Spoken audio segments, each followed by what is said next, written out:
পারবেন, খালি মুখে যদি বলেন আস্তাগফিরুল্লাহ ওয়া আতুবু ইলাইহি ফিল করতে পারবেন না। আপনি লিখেন, বুঝবেন যে আপনি কি কি করেছেন জীবনে। করা যাবে না এটা, যেগুলো মনে পড়ছে করা যাবে কিন্তু। এরপরে অজু করবেন, করে সুন্দর করে 2 রাকাত সালাত পড়বেন, পরে চোখের পানি ছেড়ে আল্লাহর কাছে কান্নাকাটি করবেন যে আল্লাহ এই কাজ আমি করেছিলাম, আমি প্রত্যেকটা কাজ আমি আল্লাহ স্বীকার করছি যে আমি এগুলো ভুল করেছি।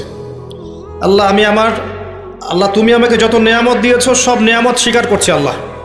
এবং আমি যত পাপ করেছি, তোমার অবাধ্য হয়েছে, সব স্বীকার করছি আল্লাহ, তুমি আমার পাপগুলোকে মাফ করে দাও। এক মুহূর্তের মধ্যে আল্লাহ পাক মাফ করে দেবে ইনশাআল্লাহ তাআলা।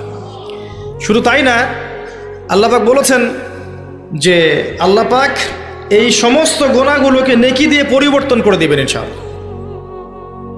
ইল্লা মান তাবা ওয়া আমানা ওয়া আমিলা আমালান সালিহান, আছে না একটা সূরা ফুরকানে, ইল্লা মান তাবা ওয়া আমানা ওয়া আমিলা আমালান সালিহান।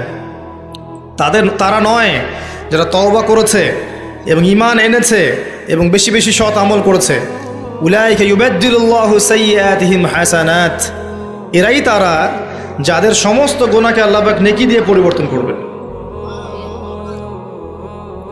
শয়তান ধোঁকা দিবে আপনাকে, শয়তান বোঝাবে এত তাড়াতাড়ি কেন, এখনো সময় পড়ে আছে, পরে তওবা করো, এত দ্রুত দিনের পথে আসতে হবে কেন, অনেক সময় পড়ে আছে, আগে পড়াশোনা শেষ করো, এসএসসি শেষ হোক, ইন্টার শেষ হোক, অনার্স শেষ হোক, মাস্টার্স শেষ হোক, একটা চাকরি আগে পাও, বিয়ে শাদী হোক, পরিবার হোক, শেষ বয়সে গিয়ে একটা হজ করে আলহাজ টাইটেল নিয়ে নেবো, ব্যাস হয়ে গেল।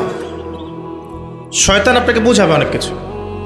মনে রাখবেন, ইন্নাশ শাইতানা কানা লিল ইনসানি আদুওয়াম মুবিনা, নিশ্চয়ই শয়তান মানুষের প্রকাশ্য স্পষ্ট শত্রু, এর ধোকায় পা দিবেন। আর ইবলিস অনেক স্মার্ট, কারণ তার অনেক বয়স হয়ে গেছে, সে অনেক প্রবীণ এবং প্রজ্ঞা অর্জন করে